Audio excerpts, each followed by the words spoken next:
واه زبردست خبر ملا یعقوب زړونه وګټل. ملا یعقوب د ملت په ملاتړ میدان ته راودانګل.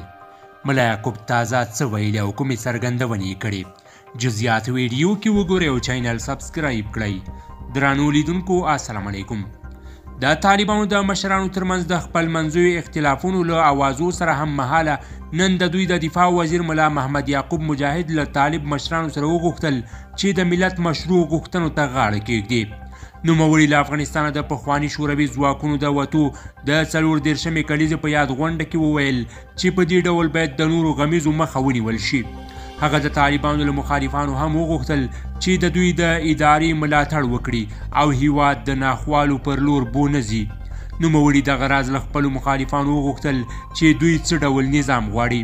ملا یعقوب دا هم ویل چې که د دوی په اداره کې ستونزې وي باید په ګډه یې د اصلاح لپاره کار وشي. نوموړي د طالبانو پر یووالي له ټینګار سره زیاته کړه چې د ملت د پاشلو او اوسني امنیت د خرابولو هڅې به ښې پایلې ونه لري.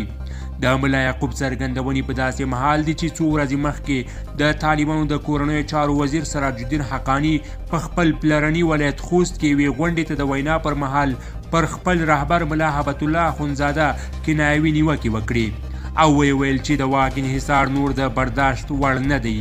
ملا یعقوب له دې پرته چې د سراج الدین حقانی او هبت الله اخندزاده په تقابل کې د خپلې خوښې لوري وښیي له طالب مشرانو وغوښتل چې د تکبر پر ځای باید یو بل ته لاسونه ورکړي او د پردو د اهدافو قرباني نشي.